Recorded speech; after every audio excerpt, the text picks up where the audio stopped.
পত্র সংগ্রহ। ত্রয়োদশ জাতীয় সংসদ নির্বাচনের মনোনয়নপত্র সংগ্রহের তফসিল অনুযায়ী আজ বৃহস্পতিবার 18 ডিসেম্বর দেশের বিভিন্ন আসন থেকে ইসলামী আন্দোলন বাংলাদেশ মনোনীত সংসদ সদস্য প্রার্থীরা মনোনয়নপত্র সংগ্রহ করেছেন। এর মধ্যে ঢাকা 11 আসন থেকে ইসলামী আন্দোলন বাংলাদেশ মনোনীত সংসদ সদস্য পদপ্রার্থী ও ইসলামী আন্দোলন বাংলাদেশ ঢাকা মহানগর উত্তরের সভাপতি প্রিন্সিপাল হাফেজ মাওলানা শেখ ফজলে বারী মাসউদ মনোনয়নপত্র সংগ্রহ করেন।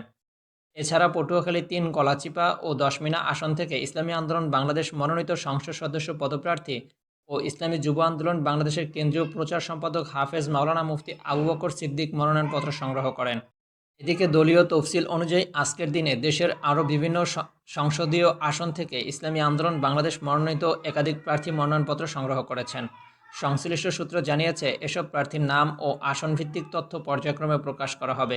দলীয় সূত্র আরও জানায়, ইসলামী আন্দোলন বাংলাদেশ আসন্ন জাতীয় সংসদ নির্বাচনকে সামনে রেখে সাংগঠনিক প্রস্তুতি জোরদার করেছে এবং ইসলামী আদর্শভিত্তিক সুশাসন ও কল্যাণ রাষ্ট্র প্রতিষ্ঠার লক্ষ্যে নির্বাচনী কার্যক্রম পরিচালনা করছে।